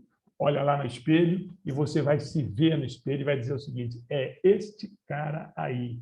É este cara aí que vai fazer a mudança na sua vida. É esse cara. Então, gente, o que eu quero dizer para vocês é que todos os determinantes de saúde física e saúde emocional que vão nos ajudar demais e principalmente a longo prazo, depende das nossas decisões. Por quê? Porque, infelizmente, a genética ela não define tanta coisa, mas a autogestão é fundamental. Tá certo? E vamos lá, gente, vamos lá. Tudo começa com a dieta. Mas é lógico que eu ia dizer para vocês que, poxa vida, e a dieta tem uma coisa interessante. Quando a gente organiza a nossa dieta, né, e a gente, por exemplo, diminui a quantidade de carboidratos, deixa eles em 15 a 25% da quantidade de calorias, quando a gente aumenta frutas e verduras, quando a gente usa a proteína, consome a proteína, mas também não excessivamente, nem tanto a proteína com muita gordura, quando a gente valoriza os leites e os derivados, quando a gente limita a quantidade de gordura, gente, quando a gente faz uma dieta desse jeito, nós estamos fazendo uma coisa muito legal. A gente está fazendo também, além de ter um coração melhor, um pulmão melhor, artérias melhor, nós vamos ter também um astral melhor. Gente, a literatura é exuberante nisso, mostrando como que a saúde psíquica também depende de opções em relação à dieta. Mas não é só isso, gente. Não é só isso. Vamos pensar o seguinte, é esse cara aí que vai tomar decisões? É nessa posição que você tem? Esse é o tipo de atitude que faz você ter as melhores opções? Certamente que não, certamente que não. Como é importante a prática da atividade física, como é importante a gente não ser sedentário. E você veja que eu podia aqui estar falando sobre inúmeras vantagens de fazer exercício físico, podia estar falando disso, mas não, eu vou falar de uma vantagem que melhora a mente, melhora o astral, melhora a disposição e melhora a capacidade de interpretação. Gente, exercício físico é importantíssimo, não dá mais. Do mesmo jeito que vocês, da área econômica, dizem o seguinte, olha, é impossível alguém hoje viver sem uma programação de educação financeira. Eu digo, é impossível alguém viver hoje sem uma atividade física. Por quê? Porque Deus nos fez um indivíduo ativo. Essa cadeira, o elevador, a escada rolante, o carro, tudo foi uma invenção nossa que deturpamos o jeito normal da gente viver, tá certo? Porque o importante é que a gente tenha atividade física. Mas uma outra coisa importante também, que é muito importante, é o sono, gente, mas extremamente importante. E é uma questão importante que é o seguinte, quanto que é o tempo ideal de sono? Né? Realmente, de 7 a 8 horas, a gente precisa valorizar. O sono é importante, porque quem dorme menos do que 7 horas, o que a gente tem? Aumento de peso, problema do coração, problema no cérebro, a gente tem mais diabetes. E peraí, e quem dorme mais? Ô, doutor, eu durmo 9, 10 horas, quem dorme mais? O que acontece? Também acontece a mesma coisa, aumento de peso, problema no coração, problema no cérebro. Você vê que interessante, né, gente? O sono, ele é uma coisa importante na medida certa. Sabe por quê, meus amigos? Sabe por quê? Sabe por quê, time da Previdal? Sabe por quê? Sabe por que isso é tão importante? Porque o sono, quando eu estou dormindo e estou achando que eu estou descansando, eu não estou só descansando. O meu coração está trabalhando e está limpando as minhas toxinas. O meu pulmão está melhorando, ele está fazendo com que esse pulmão fique melhor, tá certo? A gente melhora muito a capacidade respiratória ao dormir e ao dormir adequadamente. E a gente melhora muito a nossa capacidade neurológica. Muitas dessas informações que nós aprendemos hoje, nós vimos o Natan falando sobre o tempo em 3 anos, o tempo em 1 ano, nós vimos a previsão, nós vimos olhando para trás, olhando para frente, olhando para o lado, nós vimos quais são as estratégias, como é que nós vamos fixar essas informações? Nós vamos fixar na hora do sono hoje à noite, gente. Vocês acreditam que é por isso que é importante ter um sono de qualidade? E, evidentemente, gente, que sono de qualidade a gente não consegue com comprimido de Rivotril. Né? Sono de qualidade, a gente tem que ter uma higiene do sono, a gente tem que ter uma dedicação ao sono. Então, vocês vejam que até agora nós falamos sobre comida, sobre exercício, sobre sono, sobre coisas biológicas, e a gente sabe disso, A medicina já chegou a algumas conclusões, por exemplo, que, por exemplo, quem mora num país, numa cidade poluída, morre mais. Quem faz um tratamento irregular da pressão alta, morre mais, sem dúvida nenhuma. Quem é gordinho, morre mais. Quem é sedentário, gente? Sedentário morre mais. O sedentário morre mais. Olha o fumante, gente. Olha o fumante. Vocês vejam que coisa absurda hoje a gente fumar, né? Porque o fumante, ele tem uma mortalidade muito maior. Mas quem é esse cara que morre mais que o fumante, que o gordinho, que o preguiçoso, e que o indivíduo que tem pressão alta, e que o indivíduo que mora na poluição? Quem é esse cara, gente? Olha o que a medicina mostrou para a gente. Olha a rasteira que nós, biológicos, com uma interpretação biológica da vida, levamos. Sabe quem é esse? É um indivíduo com pouco relacionamento social. Vocês imaginam, gente? Vocês imaginam que eu ia contar isso para vocês, né? Que o relacionamento social é um bem enorme. E isso a gente já sabia antes da pandemia. Agora, com a pandemia, a gente sabe muito mais. A gente viu o tanto que o não relacionamento social impactou em todo mundo. Sabe por quê, gente? Porque a solidão é uma coisa difícil. Porque a solidão é uma coisa que pega muito. A solidão, gente, faz com que a nossa biologia piore. Então, vocês vejam, quando vocês viram que tinha um médico geriatra que ia falar, vocês já pensaram, ele vai dar algum remédio. Ele vai dar algum remédio, esse médico geriatra, porque eu sei que a geriatria fala de bem-estar, de saúde, de uma vida longa. Então, ele vai falar de uma vitamina, ele vai falar de um hormônio, ele vai falar de algum remédio, ele vai falar da ortomolecular, ele vai falar da melatonina. Pode ser até que ele fale da cloroquina ou da ivermectina. Não, ele não falou nada disso. E qual foi a receita que o médico deu até agora? Ter amigos. Olha que coisa interessante, gente. É muito interessante que a medicina chega ao final de 2021 com uma clareza de que esse bem de ter amigos, de ter amizade, de ter vínculo com as pessoas é remédio. E nós descobrimos isso claramente na pandemia. Quanto que a gente ficou sem tomar esse remédio, sem encontrar amigos, sem abraçar familiares, né? Sem conversar, sem jogar futebol junto, sem fazer esporte coletivo. Quanto que nós sofremos com isso? E a gente percebeu como isso impacta na nossa saúde. Então, a saúde física e a saúde mental depende muito desse remédio que chama-se amizade. Mas vamos lá, gente. Vamos atrás de tentar ter uma saúde emocional melhor. Quando a gente se vê assim, eu queria que você falasse o seguinte: quando você se vê assim, não aceite. Não aceite. Não é essa a postura normal de um ser humano. Não é para isso que a natureza nos fez. Não é assim que Deus nos formatou. Esse indivíduo, xoxo, desanimado, ele, na verdade, ele não faz parte da gente. A gente tem que recuperar isso. E nós temos que ter estratégias para melhorar isso, para a gente sair dessa situação. Eu queria apresentar para vocês uma estratégia interessante, né? Que é estimular o cérebro. Porque o cérebro foi feito para ser feliz, gente. Acredite em mim. O cérebro, com toda essa função, ele foi feito para ser feliz. Tanto é que ele tem vários neurotransmissores, por exemplo, a serotonina.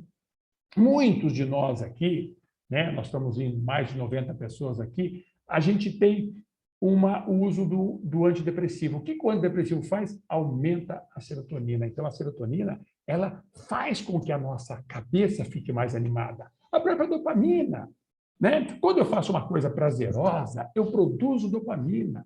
Eu gero dopamina em mim. Estou aqui nesse desafio de falar para vocês, nesse desafio de olhar para esse computador e imaginar a cara de cada um de vocês, nesse desafio de mostrar o que a ciência acha que a gente tem que fazer para ter uma saúde legal.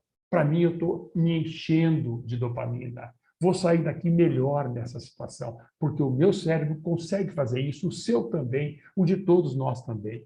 Olha só a endorfina. A endorfina, ela é produzida, ela funciona para aliviar a dor. Não é à toa que quando a gente está jogando bola com os amigos, que a gente esquece de uma dorzinha nas costas, ou a gente esquece de uma dorzinha, de uma enxaqueca. Não é à toa que no dia da festa a gente nem percebe a dor e vai perceber depois. Por quê? Porque a gente se endorfiniza. Não é à toa que quando a gente tem preguiça de fazer alguma coisa e faz, a gente volta mais feliz. Por quê? Porque a gente se endorfiniza. É a droga que a gente tem dentro do nosso próprio cérebro. E tem uma droga muito legal que chama ocitocina. É um hormônio que a gente achava que funcionava para a mulher que amamentava, mas descobrimos que não. A ocitocina é um hormônio do beijo. É um hormônio do afeto. É o hormônio do beijo. Você veja como é importante beijar, né? Eu vou dar esse recado para vocês. É importante ter amigos, é importante beijar. É importante namorar. É importante ter relacionamento afetivo. Tá certo? Agora, a ocitocina não aumenta só com beijo. Ela aumenta com abraço. Vocês vejam, gente, como nós ficamos sem ocitocina por todo esse tempo da pandemia. Como fez falta. Como esse cérebro sentiu falta dessa ocitocina. É isso que eu queria dizer para vocês. A ciência fala que é possível a gente ter um cérebro bacana. Então, quando a gente olha para esse cara aqui, a gente aceita esse cérebro? Não aceita. Podemos ter umas estratégias. Posso sugerir uma estratégia interessante? Lazer. O lazer é capaz de eliminar esse cansaço. Agora, lazer é ir na praia, ficar 10 dias viajando e indo para o exterior? Não! Lazer é qualquer coisa que você faça, que tenha diversão, que tenha descanso, né? E que tenha desenvolvimento. Lazer tem que ter esses 3 Ds. Lazer é importante para a vida da gente. Vamos pensar no lazer nosso de cada dia, né? Por isso que conversar no trabalho com um amigo um pouco mais relaxado é lazer. Até aquele horário do cafezinho é um horário prazeroso e lazer. Por isso que a gente gosta tanto disso. Nem é tanto pelo café, mas é pelo amigo, é pela conversa, é pelo relaxamento. Mas vamos lá, gente. Vamos lá. A gente também percebeu o seguinte, que a psicologia positiva, ela propõe algumas atitudes que eu posso fazer para ter uma melhor saúde física e mental. E a gente nem acha que essas atitudes eram coisas que eu precisava querer fazer. É sim, por exemplo, gratidão. Gratidão. Gratidão. Exercitar a gratidão faz com que a gente tenha uma saúde física e mental melhor. Vamos lá, gente. É importante isso. Sabe qual outro? Generosidade. Quando a gente faz bem para alguém, a gente está fazendo bem para a gente também. É muito legal isso. Não é verdade? Sabe qual outro? Perdão. Olha que baita de exercício, né? Saber perdoar. Então, a gratidão, a generosidade, o perdão. E sabe uma outra que a gente acha que a gente não é provido disso, mas a gente pode, otimismo. Otimismo não é que nem cabelo amarelo, ou cabelo negro, ou cabelo enrolado, ou cabelo liso, que a gente nasce desse jeito. Não! A gente pode desenvolver. Aliás, esse é o desafio. Na pós-pandemia, nós vamos valorizar coisas importantes como gratidão, como generosidade, como perdão e como otimismo. É isso, gente. Nós temos que fazer isso, porque isso a ciência disse e já mediu que faz uma baita diferença. Gente, a ciência ficou impressionada, porque em todos os trabalhos que ela mostra, ela viu que aquela coisa, nós tínhamos até um mantra, né, na medicina, olha, tem que ter a pressão, tem que ter, tem que ter, tem que ter, tem que ter tudo isso mesmo, é muito importante tudo isso. Só que se tiver isso e não tiver essas atitudes psíquicas positivas, nada vai adiantar. Um gordinho com gratidão é melhor do que um magro sem gratidão. Um preguiçoso sem generosidade, com generosidade é melhor do que um preguiçoso, do que um não preguiçoso sem generosidade. Vocês vejam que coisa interessante, gente. Como nós temos que ter equilíbrio. E é vocês, não é? Não é assim que vocês fazem a carteira de investimento? Investir em todos. E vocês já me ensinaram há muito tempo que não adianta fazer uma coisa só, ter só uma virtude. A gente tem que buscar todas as possibilidades. Mas vamos lá, gente. Olha uma outra coisa que a ciência gosta demais. E antes a gente achava que era uma questão de fé. Antes a gente achava que era uma questão de crença. Hoje a gente sabe que é uma questão científica. As pessoas que têm religiosidade e espiritualidade vivem melhor. Vivem melhor, têm mais saúde. Talvez seja essa a grande estratégia para a gente. Tá certo, gente? Agora, e a saúde financeira? A questão da saúde financeira, vocês vejam que até agora é uma das poucas coisas que eu consigo terceirizar. Você que pôs na Previdal, você terceirizou a sua saúde financeira. Alguém está quebrando a cabeça, alguém está fazendo isso por você. Só que eu queria discutir o apego que você tem a esse dinheiro. Para que serve o dinheiro na sua vida e na minha e na de todo mundo? Ele serve para me dar garantias ou para me dar ostentação? Ou está virando um movimento obsessivo? Vamos pensar nisso, gente. Vamos pensar nisso na saúde financeira, inclusive no meu apego a essa questão financeira. E aí, eu queria que você tentasse, junto com isso, evitar pensamentos tóxicos que vão só atrapalhar, levar você para trás. Primeiro, perfeccionismo. Exageradamente perfeccionista, a gente pode perceber que a gente sofre demais. O segundo, comparação social. Vocês vejam quantos dos nossos desejos não tem a ver com a comparação social. Se a gente conseguir não ser picado por esse bichinho da comparação social, a gente tem uma grande chance de viver muito bem. O materialismo, que é uma discussão importante. Eu preciso de dinheiro. Eu acho que o dinheiro me dá garantias, mas me dá segurança. É isso que eu tenho que buscar, segurança e condição.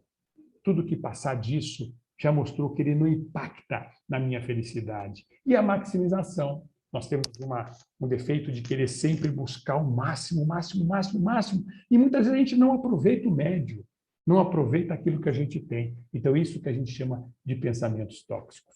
Mas, gente, e não é que a gente estava com tudo isso na cabeça, pensando tudo isso, e veio a pandemia. E o que aconteceu na pandemia, gente? O que aconteceu na pandemia? Né? O que aconteceu com a pandemia? Nós, que sabíamos que tinha que comer melhor, comemos pior.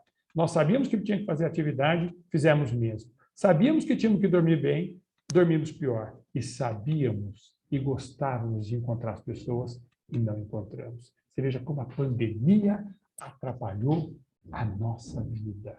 Como atrapalhou. Mas ela acabou, né? Ou está acabando, ou está diminuindo, e nós vamos continuar enfrentando porque nós temos aquilo que Deus dá a cada ruga junto que Ele dá para a gente, que é resiliência. O envelhecimento, gente, é muito interessante porque ele dá para a gente, a cada ano que a gente envelhece, que a gente fica tão bravo, a gente se sente mais resiliente. Nós toleramos coisas que a gente não imaginava tolerar. Não é bacana isso, gente? Não é bacana? É muito interessante isso. Agora, o que é um bem-estar, então? Todo mundo aqui sabe que é satisfação com a vida, que é ter momentos de felicidade. Eu quero chamar a atenção para isso. Isso. Eu quero pôr o dedo na ferida e puxar a orelha de todo mundo aqui. É o seguinte, o bem-estar também se beneficia de da pessoa ter significado de vida, ter proposta de vida. Isso é fundamental, gente. Temos que buscar isso. E para a gente fazer isso, a gente pode, nesse momento da nossa vida, colocar o prazer. E vamos retomar. Onde é que nós temos a fonte maior de prazer nossa? Na família? Nos amigos, nós já falamos disso, e na sexualidade. Meu Deus do céu.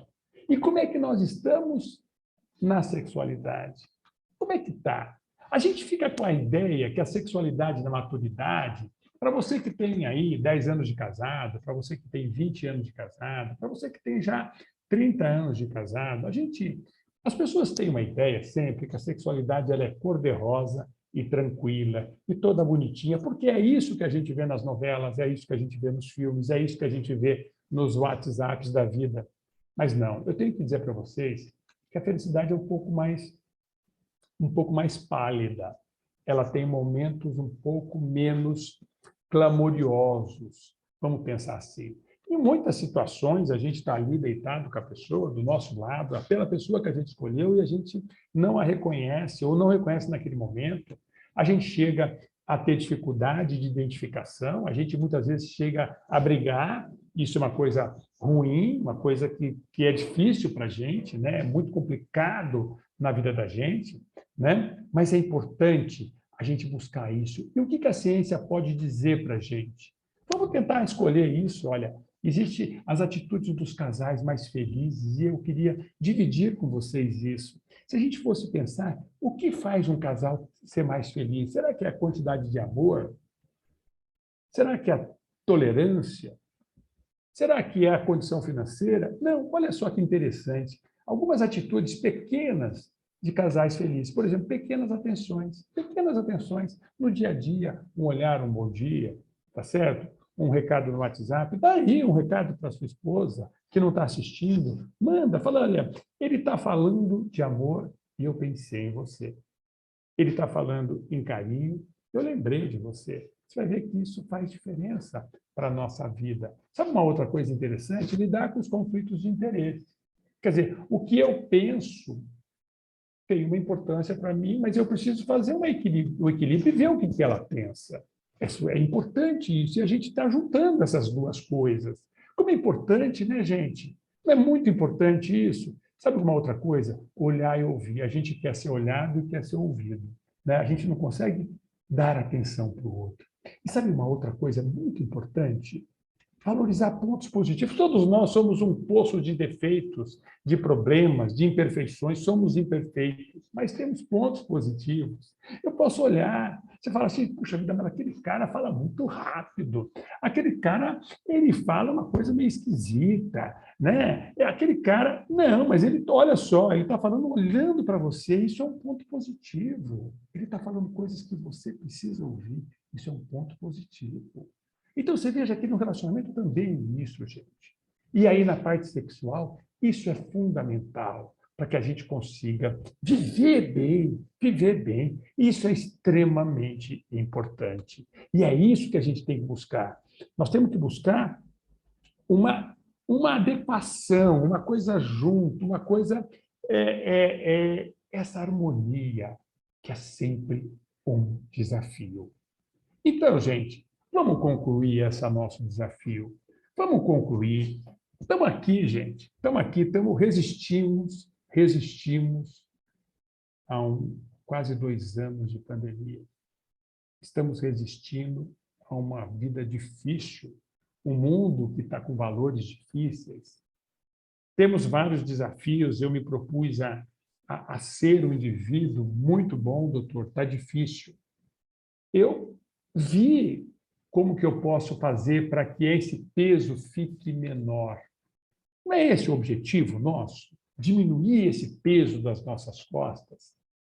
E a ciência, a medicina, ela tem clareza que você consegue sim. A ciência descobriu que as suas pernas são fortes, que a sua mente é forte, que as suas costas suportam. Só que você precisa, meu amigo, olha, seja fisicamente ativo. Seja fisicamente ativo. Não abra mão disso. É extremamente importante que você seja fisicamente ativo. A medicina também reconhece que você precisa ser mentalmente ativo, usar a cabeça. É isso que você está fazendo aqui agora, escutando uma aula, pensando, refletindo. Depois você vai ter a oportunidade de rever novamente. Vai ser uma coisa interessante, então é importante isso. Você que já está aposentado, será que você não está muito preguiçoso? Você que está trabalhando na ativa, será que você não está meio no modo automático? Vamos ser mentalmente ativo. Sabe uma outra coisa que nós aprendemos? Que a gente deve ser socialmente ativo. Que bacana, né? Nós descobrimos isso, aquilo que a gente achava que não fazia tanta diferença, que só era uma coisa de gostar ou não, isso impacta na nossa saúde mental, na nossa saúde emocional, na nossa saúde física. Sabe uma coisa que faz muita diferença também? A gente ser afetivamente ativo. Amar é bom, se amar é bom, mostrar o carinho é bom, mostrar o amor é bom. Como é importante isso, né? E a gente tem que ser uma coisa bem explícita, a medicina gosta disso, já foi medido isso faz diferença. E sabe qual é o último, gente? E que é o último, mas não é o menos importante, talvez o mais importante, ser espiritualmente ativo, gente. Então, gente, olha, é um enorme prazer estar discutindo com vocês aqui. A gente pode estar conversando com vocês pelas mídias sociais, eu estaria à disposição de conversar com vocês. Eu fico muito honrado de estar aqui conversando, de estar tendo esse privilégio, de estar tendo 30 minutos para conversar com vocês. Me coloco à sua disposição para a gente conversar, gente. Tá bem? Foi muito prazeroso estar aqui com você. Viu, Zé Edson? Eu acho que era esse o recado que a gente precisava dar, né?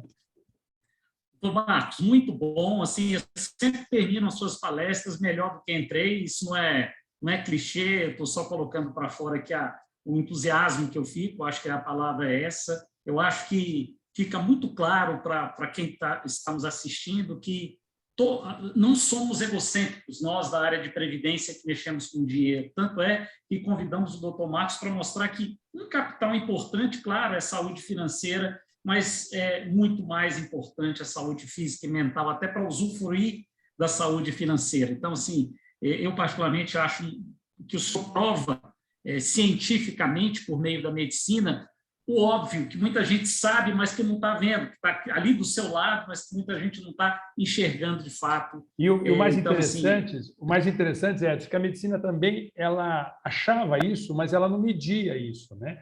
E nos últimos anos, com a psicologia positiva e com o desenvolvimento de outros trabalhos científicos, ela conseguiu mostrar isso, né? Então, e você vê como é importante equilíbrio, né? O que é saúde financeira sem a saúde emocional? E o que é saúde emocional sem saúde financeira, não é verdade? E saúde física. Então, a gente tem que ter as três coisas, né? Não muito de todas, mas pelo menos um pouco de todas, né? Exatamente, doutor. E como o senhor conjuga muito bem a medicina com a psicologia positiva, durante, não só agora na sua fala última, mas ao longo da sua palestra, tem uma pergunta aqui, já começando as perguntas, a gente vai direcionar a primeira para o senhor, doutor, até para depois liberar o senhor para as suas atividades. Tenho certeza que muita gente está aí próximo precisando do senhor. Tem uma pergunta aqui que eu acho interessante, aliás, agradecendo as pessoas que perguntaram, Oswaldo Lima, Carolina, Danilo, obrigado pela participação no chat. Mas tem uma pergunta que diz assim: quem tem mais equilíbrio e saúde mental tem mais disposição para se preparar para o futuro. Isso é fato, isso prova isso. Agora, aí vem a pergunta: o equilíbrio mental e emocional, ele é flexível? Ele muda com as alterações da nossa personalidade? Sem dúvida nenhuma, sem dúvida nenhuma. Quer dizer, a personalidade, ela dá todo um jeito, né?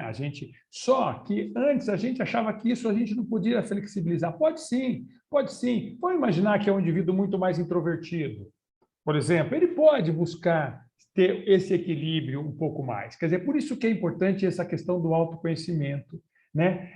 Se a gente conseguir olhar para dentro da gente, ver onde é que estão as nossas forças, onde é que estão as nossas dificuldades, tá certo? Isso vocês fazem no mundo corporativo muito bem, não é verdade?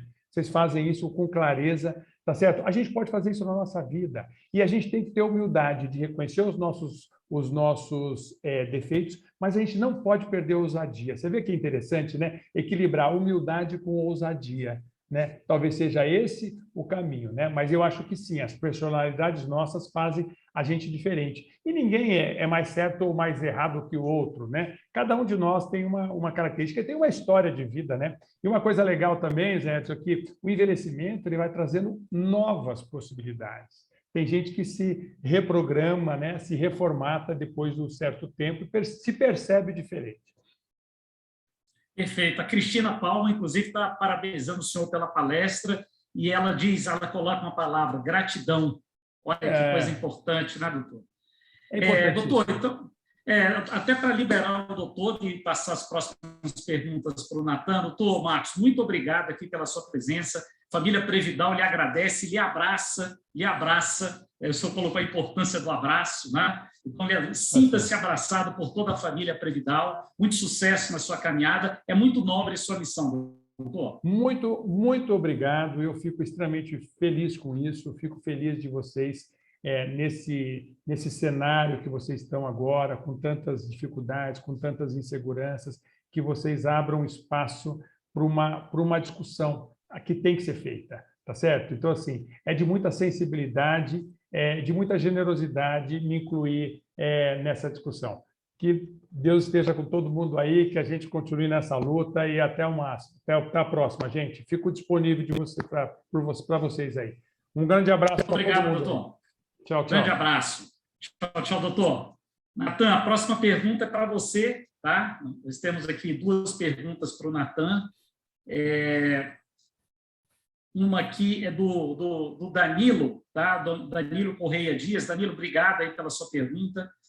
Ele coloca aqui, qual a estratégia de alocação com base na performance dos últimos anos e ao cenário futuro? Haverá alguma mudança em relação ao percentual máximo entre as opções de investimentos?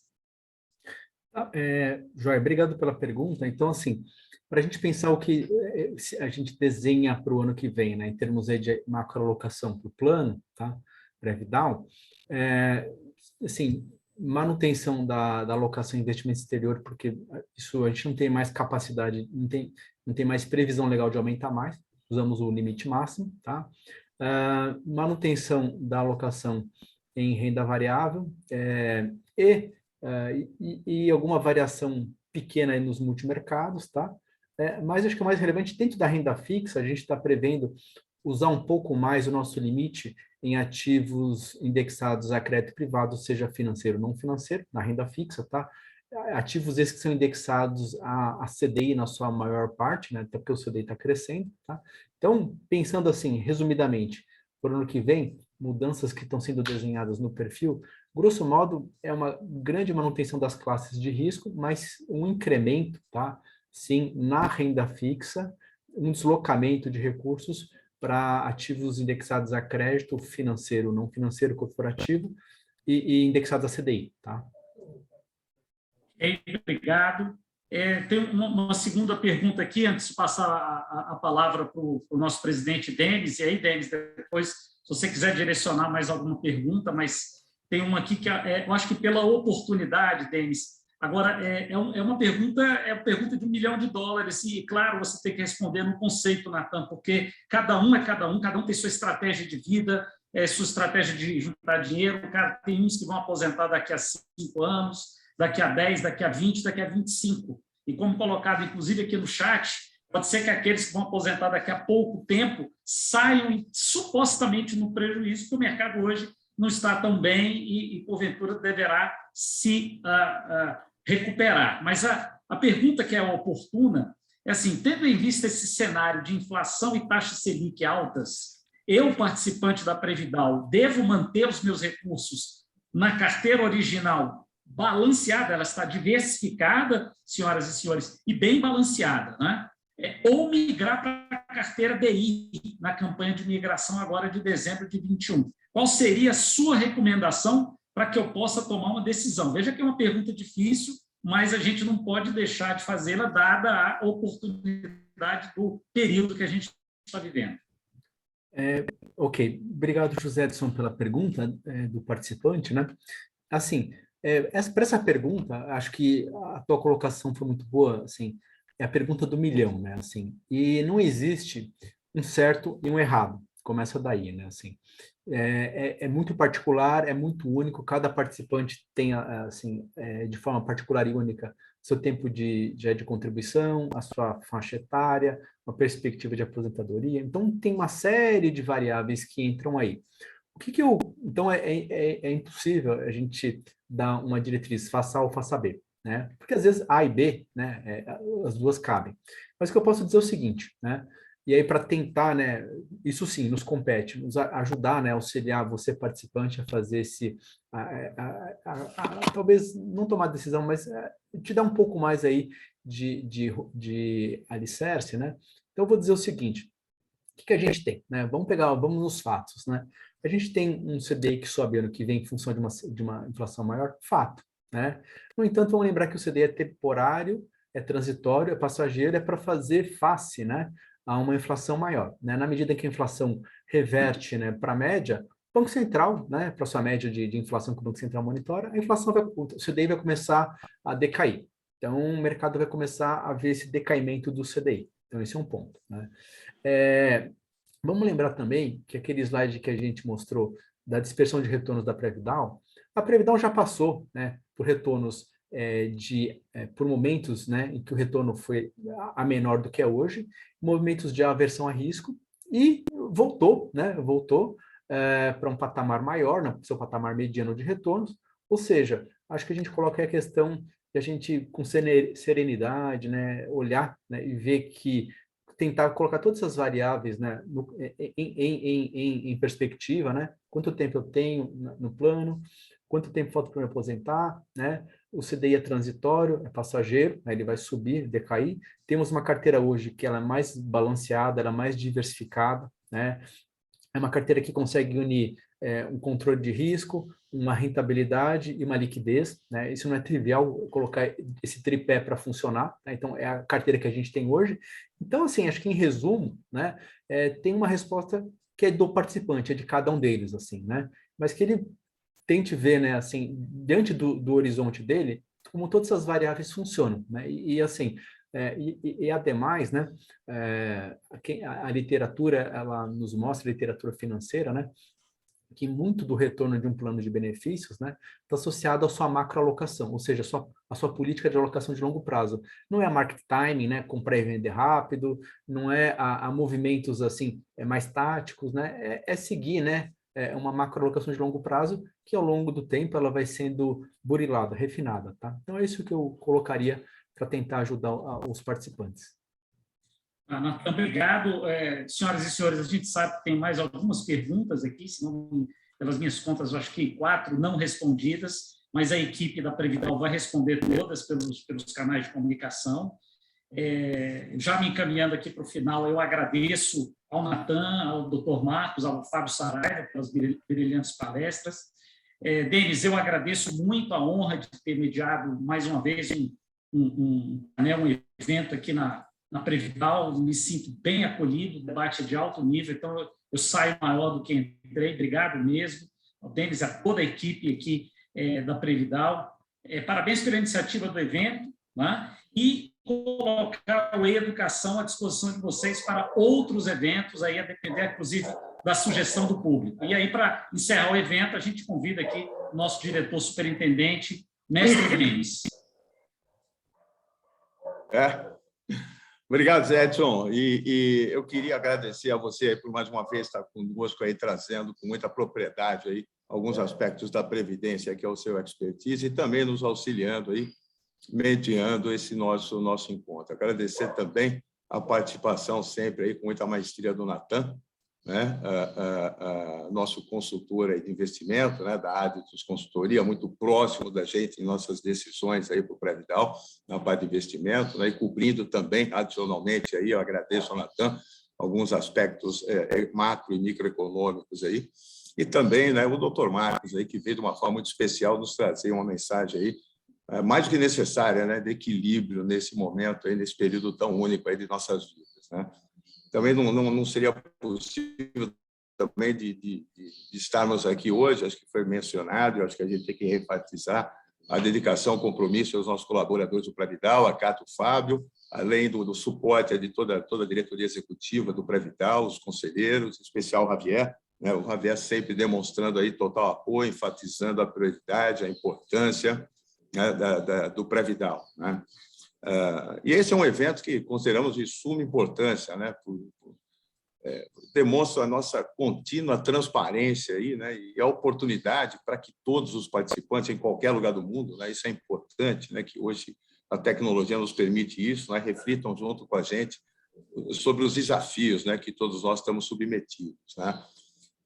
Nós, da Previdal, mais de 30 anos, né, analisamos cenários, né, ciclos, crises, né, para a tomada de decisão, né.